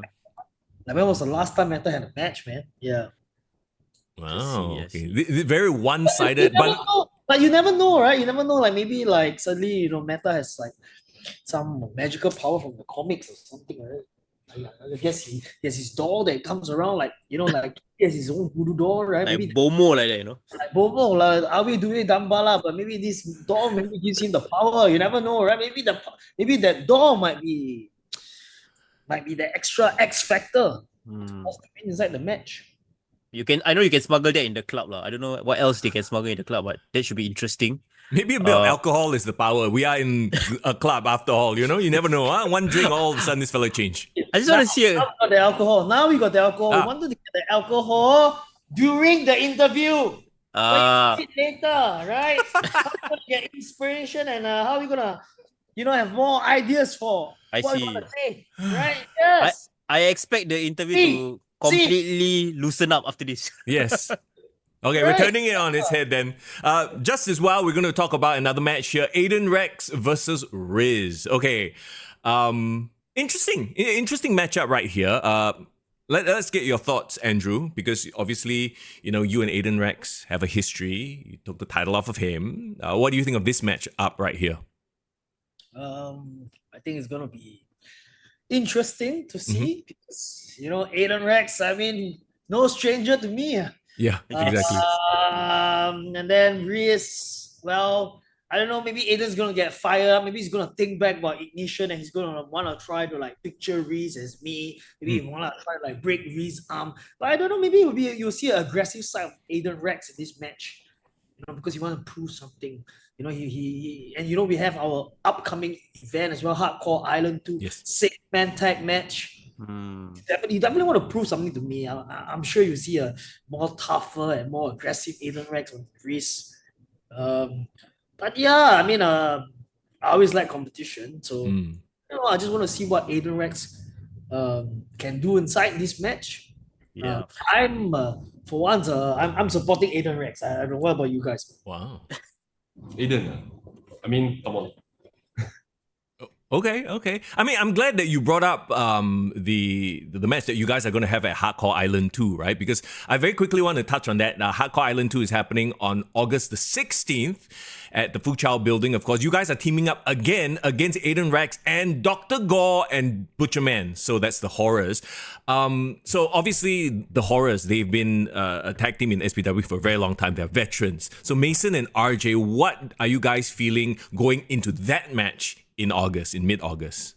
Okay, the thing is, right, they say they are the vets, all the Yeah. fans think they're vets. But if you look back, right, Butcher's first match is a handicap match with Dr. Gore. Like, it's obviously we are better than him. Okay. I mean, obviously, we don't do handicap match. That's for pussies. We can save that for Cantona and Ricky. But no, we don't do that. Yeah. I see. But do you see them as still the standard for tag teams in SPW, or do you feel that you guys are right there? You guys can overtake them and be the best tag team in SPW. We are here to take over the entire tag team division. Let's talk a little bit about the match. Let's talk about a little bit about SPW Nation and the main event. Okay, when the three of us are beating down Aiden Rex, your former champion. Let's talk a little bit about that. The Horrors think they are very smart to come out and interrupt us, because they think that they should lend a helping hand to the former champion. It's none of the business. Why do you want to get involved with Aiden Rex? I don't understand that. Because they're not relevant. They want to be relevant. That's why they came out. I love it. They are champions, aren't they? Yeah. So why are they picking up? Why are they picking up the slack there? Yeah. Exactly. Why are they coming out to help Aiden Rex? They have no affiliation. We are affiliation. We are a brotherhood, as you all can see right here. Curious to know, like, I know this is like pretty new, but do you guys have a faction name in the works? Are you guys gonna debut the name in Clash at the Club or Hardcore Island? See, right? We can't tell you every single thing right now, right? Okay. Might as well we do a match with three individuals from down the street. Hey, do you want to have a match with us? And maybe if you pay $1,000, and we will probably like dominate and beat the shit out of them inside this ring. I got space and everything. Yeah, true. No, man, we're gonna watch and see how it unfolds. There you go for our listeners right there. And because people have been speculating, they're trying to come up with names, like for Midnight Busters a statement. How about like, why don't we ask the fans like what to suggest a faction name for us and see whether it's good.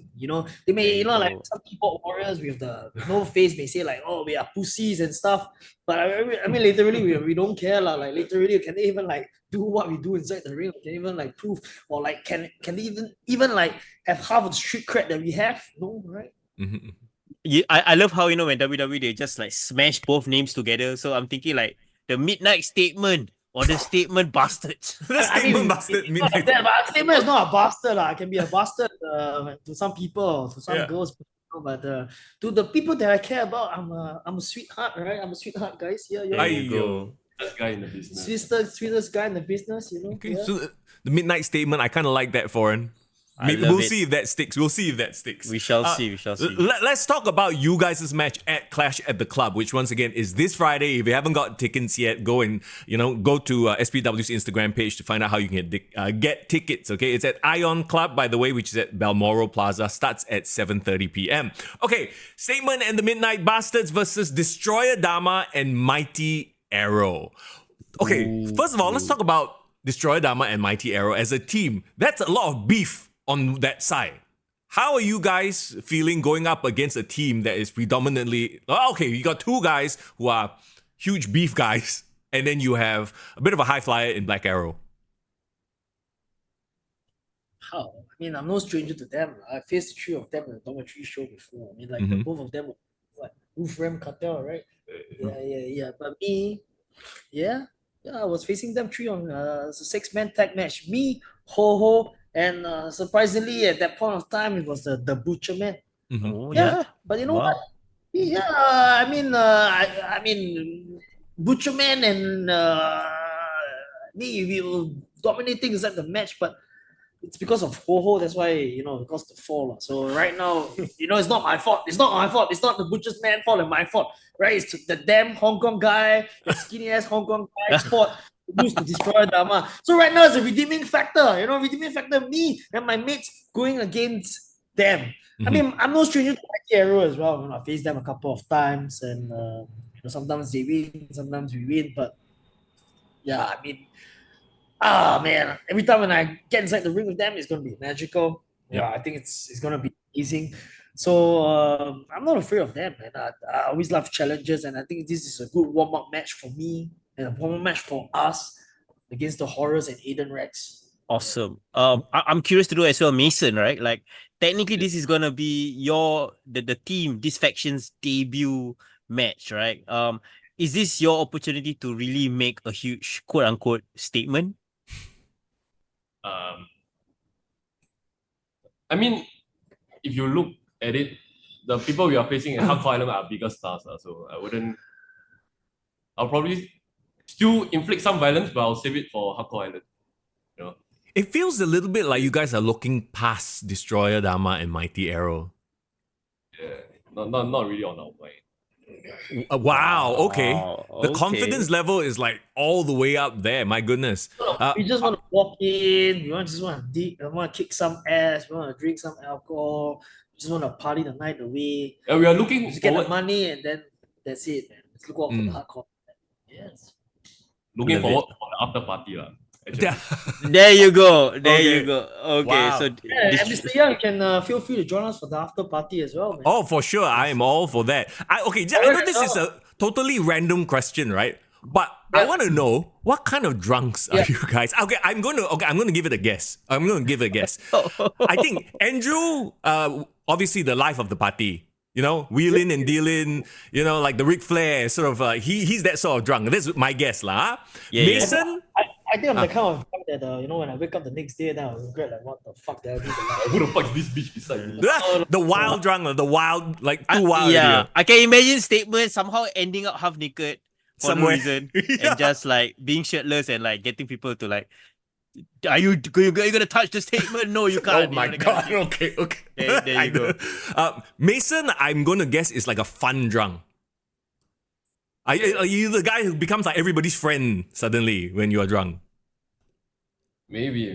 Maybe, yeah. Depends if there's dickheads around me. If CK beside me, come on, beat up. I see. Situation, it's case by case basis. Case right? by case basis.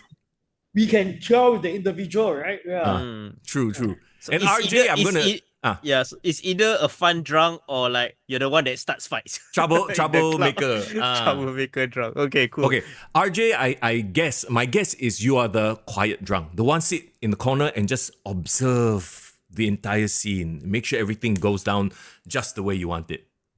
No, you're wrong. I don't get it. Is it because you don't drink or your tolerance very high? The last time I drank with him, I think he fell asleep inside the club. Yeah, but to his defense, right? He didn't get drunk. He was tired. He was sleeping. He gets tired. Oh, there you go. okay. The tired drunk. So Young, you're almost there, lah. He is at the corner, but he's just sleeping. I'm not. Yeah, just not observing, just sleeping. Very interesting. Okay, I love it. Sorry, Okay. I apologize for the sidetrack, but yeah, it was just on my mind. Go ahead, Foreign. I just wanted to throw it back to you, Young. What kind of drunk are you? And like, when's the last time you actually got drunk, bro? Oh, a long time, bro. I'm too old for this shit, bro. I just turned 45 last month. How about Friday, man? I think Friday would be a good time. Oh, well, we'll see. Friday is the time. I notoriously cannot hold my liquor one. I will get drunk off like 2-3 drinks. I'm dead already. No, okay, not dead lah, but I'll be like, woo, out already. Statement, my challenge to all the midnight bastards as well. Please get Mr. Young drunk and take a video. I No, will love it. no, cannot. You coming as well, right? Huh? I'm gonna, it's depending on whether I get to book out that Friday. Reservice lah. This Yeah, fella. I'm on reservice. That's Also, why that's why I'm botak right now, bro. Hey, MC lah,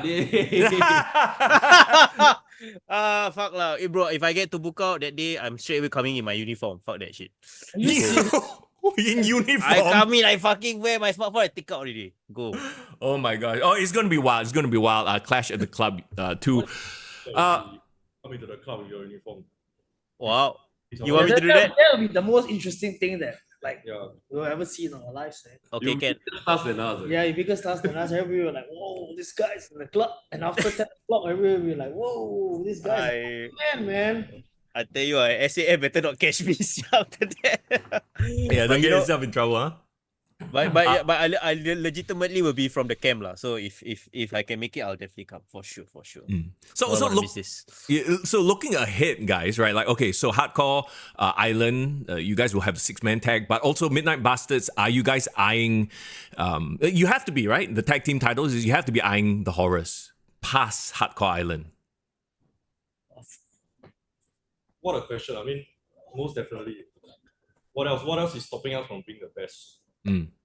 Say the Horrors think that they are the best. They're just holding our belts. Wow. They have big goals for themselves. Can you imagine, like, they align themselves with the SPW Southeast Asia champion? Can you imagine a faction like the three of us, with all the goals? Like Evolution, right? Yes. I love it. I love to see it.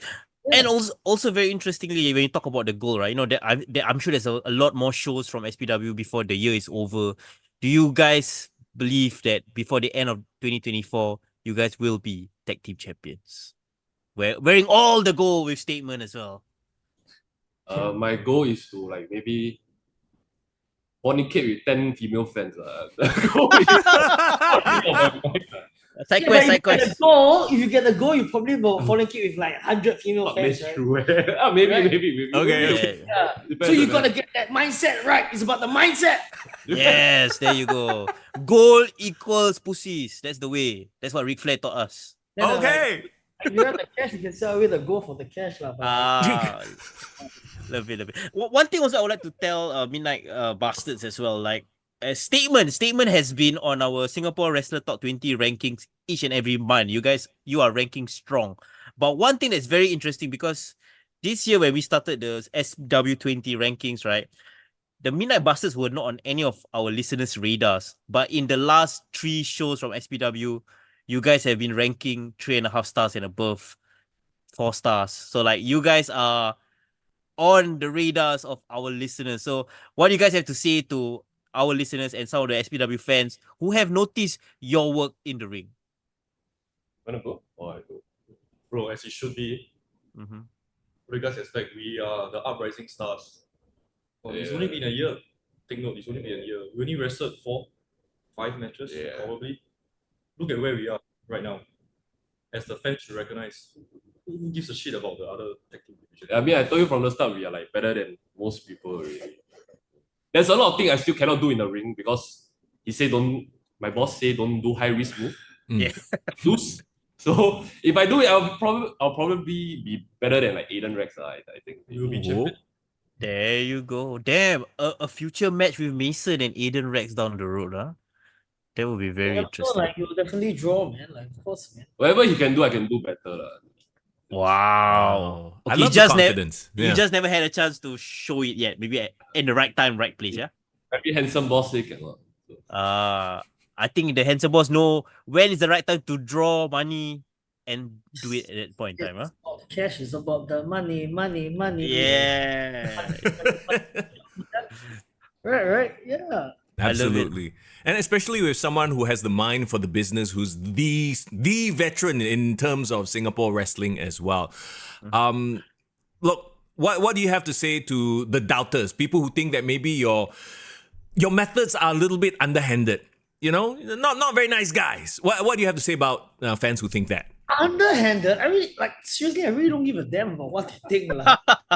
As long as the end of the day, I'm happy, they are happy. I push them to where they should be at. Because I see so much potential in the both of them. I believe, and when I was in the time of my doubt, who was the one that brought me up is these 2 guys right there. And of course, I'm gonna pay them back as much as I can. So, like, I really don't care, man. Like, as long as I get the goal, that's what's most important. As long as that, I find my fire, that's the most important. As long as I find who the statement is, that's the most important. As long as I stay relevant and I bring this relevancy to the title, that's the most important thing that's important for me. Nice. I got 2 more questions for you, statement, right? You talk about, like, holding the title for the 5th time, right? How are you going to make this title reign better than all the previous title reigns before you? And second question, you have been mentoring, the SPW people, the wrestlers, throughout the last decade. One of your, star students, I would say, right? Your brother, your mentor, the one that you've mentored, Dante Chen, is now all the way in WWE. How far of a potential do you see the Midnight Bastards right now as you are mentoring them? So those two questions. I mean, I see a lot of potential in them. I see the future is bright for them. As long as they put their heart, put their dedication, as long as they come for trainings, as long as they give their 100%, and they believe in me, right? They will definitely go to the top. Yeah, because Awesome. the people that I see always have the potential. Like the people that I bring, even the wrestlers that I bring in from around the world, always have potential. And of course, like some of the big wrestlers that I bring inside SPW, they made it inside the WWE, right? Mm-hmm. There you go. I always an eye for talent. That's the most Mm. important thing. Yeah. Love it. And also about your title reign, how do you think you'll make this better than the rest or previous ones? I mean, I'm just gonna dominate ass. I'm just gonna kick ass. I'm gonna just wrestle with more international stars. I'm gonna wrestle with more local talents.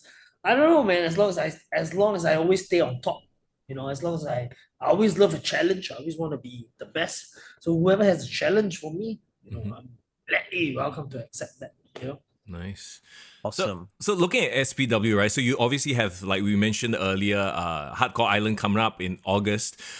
Beyond that, are you guys looking at anything outside of the club? Like we've seen wrestling in very interesting locations in the past couple of years, right? Any ideas that you can actually share, or anything that's brewing? What about what would you love to, Yeah. in terms of a place or facility venue in Singapore to National hold a Day, wrestling show? Yeah, Clash the MRT, man. Clash in the MRT. Oh, street Oh, fight. They clash in the MRT, Street fight on the platform, bro. does, right? You never know, right? It might be a hit, Didn't they do it in Japan or something like that? Yeah. That's what they did. That's what they did in DDT. Yeah. Nice. Even Subway Mania in New York, right? They have wrestling matches in the ring. Yeah, precisely. You never know, but in Singapore, everybody is so afraid of everything. If you do some matches or do some striking inside the MRT, you'll be like, oh fuck, I'm gonna YouTube this and I'm gonna take a camera about this. What's this? This is unadulterated violence. Yeah. It's outside your house, Warren. Sorry? You wrestle outside your house. I'll say, Ken, bro, my house Bedok full of druggies. I think it's a perfect place what the hell? perfect place to Where? perfect, bro. My corridor got syringe everywhere, bro. It's a What fucked the up hell? area, lah, bro. What hood But- are you Are you sure you're not in Yishun, bro? Yeah, man. It's all good, man. It's all good. It's a Bedok rental, lah, bro. So these kind of weirdos are all around. But you know what? I would love for you to fight under my block, and I will definitely be happy to take video. Yeah, but as long as you don't have syringes suddenly stab into the ass lah. So Yeah. No lah. It's all good. It's all good. We will make sure no HIV diseases are spread, not through me at least. So the rest be responsible, guys. Okay. Okay, well, I don't know how we got here, but we got here nonetheless. This became a PSA message for I know. practice safe sex, guys. Okay. Okay, anyway, But talking about sex and syringes, there's no link to it, man, brother. I don't know, man. Oh, So- shit. Shit just happens, man. In Bedok, I mean, I guess That's why I'm telling you, we are real, bro. We can get you opened up talking about nonsense. Not like the other motherfuckers you interview. Yeah, Until now they interview us. yeah. Everyone will be talking about how I want to be a pro wrestler and stuff. But this is more real. Man. You can feel us. You see, the thing about pro wrestling is about the connection with the crowd. How people can feel us, how people can relate to us. Everybody wants to be a bad boy in pro wrestling, but a bad boy in their lives, but they can't be a bad boy in their lives. But take a look at the three of us. We are the bad boys.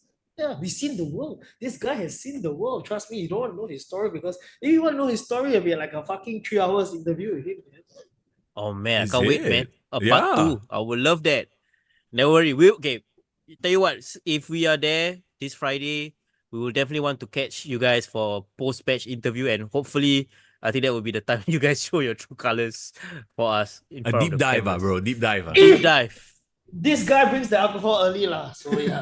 Okay, that's good. Let's make that happen. Let's make that Okay. happen. Clash at the Club. All right. Let's go. It's going to be a lot of fun. Once again, SPW Clash at the Club 2. It's happening on Friday evening, 7:30 at Ion Club, which is at Balmoral Plaza, Bukit Timah area. So if you haven't already, go get your tickets. Andruew, Midnight Bastards, thank you so much for joining us here on the show today. Any parting words to your fans, people who are supporting you guys? Yeah, each one of you guys, please. Yeah. The floor is yours. Please bring your wives. So maybe I can fornicate with your wife after the show. All right, there you go. I don't know, man. Just Whatever you said. Just now, whatever you said. whatever you Okay. say. I don't know, think of RJ something agrees. original, man. Bring our girlfriends. Okay, wives, girlfriends. Give out your statement. All bring, yeah. I'll take them all. Every single one of them. I just want everybody to come in and enjoy pro wrestling inside the club, and then you'll be able to party with not only the Midnight Bastards, but you'll be able to party with the SPW wrestlers, because wrestlers, we are crazy. We can do inside the ring. We can leave the talk. We can walk the talk inside the ring, and of course, we can walk the talk outside of the ring. Let's all just have a good time in the name of pro wrestling, man. And there you go. That's the statement and the Midnight Bastards. Once again, SPW Clash at the Club 2 this Friday, 7:30 p.m. We want to see you there. It's going to be so much fun. Okay, bro, we have tickets to give away, don't we? Yes, of course, of course. If you guys heard our conversation just now, right? Mm. We have these three wrestlers. They're gonna try to form a faction of some sort, and they need a faction name, of course, right? Okay, but don't So- steal Foreign's idea just now. Huh? Foreign's no. idea was the midnight statement. I like that, but I think we can do better. I think we can do better. And when I say better, not statement bastards. No. Don't take my example and combine both words. I feel like you guys, our listeners here, you guys can give a much, much better example as well. So, for a pair of tickets to this Friday's Clash at the Club 2, tell us, what would you call this new faction in SPW? What would you call these three fellas? Correct. Give us a good Andruew, name. Mason, and RJ together. You heard the interview. You know their characters. They're quite the bastards. Yeah, and they are very interested and very curious to hear your thoughts. So Mm. the best answers will be chosen by the statement himself. Oh, okay. So, okay. Do we have a cutoff time? Because obviously the event happens on Friday itself, right? So we want to Let's- give you guys a couple of, days. Bro, Yeah. 24 hours, bro. No, need to take so long. 24 hours. Okay, so, So 24 from the time- hours. Yeah, from this From very the moment. time. Yes, from the time this podcast airs, 12 p.m., it's already in play, bro. So you have until 12 p.m. Wednesday to give us your answers. Okay, how do they give us answers? Again, if you're listening to this podcast, you're on the stream right now, feel free to share it across on the chat. You can put it on the comment sections on the YouTube, or you can just DM us on Instagram, because we're gonna post this. Probably gonna clip this out and put this on our IG stories as well. Again, best answers will be chosen by the statement, and you guys will get a pair of tickets to Clash at the Club 2. That's correct. There you go. So think of that team name, that faction name for the Midnight Bastards and the statement, and hopefully we'll see you there on Friday. Like if you don't manage to win, still go and get your tickets. Go to SPW's Instagram page and find out more information. Here, let me show you once again. Boom, SPW. This is the card that we ran down as well. It's gonna be a barn burner, a slobber knocker, as they say. Yeah, for sure. And pro wrestling is hot, not just in WWE, not just across the world, right here in Singapore. So support your local wrestling guys. And you know what else is hot and also very tasty? Lemaq! Let's talk about sponsors. SPW, one of our sponsors as well. But Lemaq, I mean, just look at that for a second. I know your tummy is rumbling already. Mine is. Of course. And every single week we talk about how if you are in the area in Bugis, you're hungry, looking for something to makan for lunch, please feel free. Actually, they're not just there during last time, they're there all day, every day. All day, So, yeah. so go, spend your weekends as well. Go to their Instagram account and find out where they can be located. Go grab some makan. Let them know that Kick to the Gut sent you. That's lemaq.lemaq on Instagram. Drop them a follow. If you're listening to this, that's LEMAQ.LEMAQ. Yeah, man. You know, they're not just selling again their popular jongkong. Mm. They also have beanies coffee. Now they have coin bread. They have jasuke. Like, man, all kinds of cuisines and snacks and things to taste. So, guys, enjoy a taste to remember. Lemaq. There you go. In the meantime, we appreciate you hanging out with us here on the podcast today. We had so much fun. It's been fun. It's been fun. It's been tiring as well. So I hope you guys managed to power through to this episode. And we'll see you guys next week, right? Mr. Young? Yeah. In the meantime, it is Mr. Young. And it's 4 in the building. Take care. Bring 'em back!